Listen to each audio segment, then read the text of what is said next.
తోడి ఎన్నో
సందర్భంలో అంటే మంగళహారతి సమయంలో 100 రూపాయలు కానుకిచ్చారు. వారి వారి కుటుంబానికి సర్వేశ్వర సదా రక్షించుగాక స్వామి.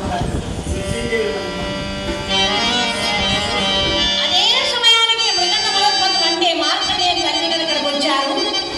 వాళ్ళందరూ కూడా పరమేశ్వరనామాన్ని గానం చేస్తూ ఇక ఈశ్వర అందరూ కూడా చిరంజీవ చిరంజీవ చిరంజీవ అందరూ దీవించారు. చిరాయర్భవతు చిరాయర్భవతు చిరాయర్భవతు. మనమందరం కూడా మార్కండేయ పురాణము సంపూర్ణంగా విన్నాం గనక కాల మృత్యువులంటూ మన దగ్గరికి రావు. ఎందుకంటే సకాలంగానే వెళ్ళిపోతాం.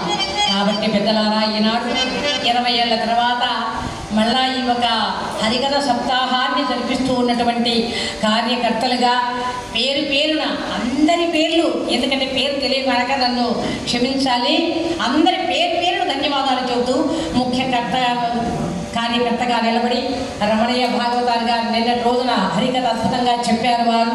అదేవిధంగా ఇంకా 6 కథలు ఉన్నాయి. ఈ అందరిని కూడాను ఆశీర్వదించి మీరు మీ చలని మళ్ళా 10 ఏళ్ళ ఉంటుందండి నేను ఇక్కడ కథ నేను చెప్పాను కదా, బంగారు పథకం వచ్చిందంటే ఆ బంగారు పథకం కన్నా ఎక్కువ ఆనందపడ్డాను నేను ఈరోజంటే. ఇంతమంది జనాలను చూస్తూ ఇంత ఆశీర్వదిస్తూ ఈ శివాలయంలో హరినామం ఆ పరమేశ్వరనామాన్ని మీరందరూ వింటున్నారు, గానం చేస్తున్నారు. 30 ఏళ్ళు అయిందట. అయితే ఇదే విధంగా ప్రతి సంవత్సరం కూడా జరగాలని మీ అందరికీ నేను మనవి చేస్తున్నాను. మా సార్ గారికి ముఖ్యంగా చెబుతున్నాను, సార్ ఉన్నంతవరకు కూడా ఇలాంటి ఒక కార్యక్రమాలు జరగాలి. పెద్దలారా, ఇదే నేను కాకపోయినా నాలాంటి కళాకారులు ఎంతలో బ్రతుకుతారండి. నేను నిజంగా కలకత్తాలో మన 9 రోజులు ప్రోగ్రాం చేసి వచ్చాను. మీలాంటి మన తెలుగు వాళ్ళు ఉండే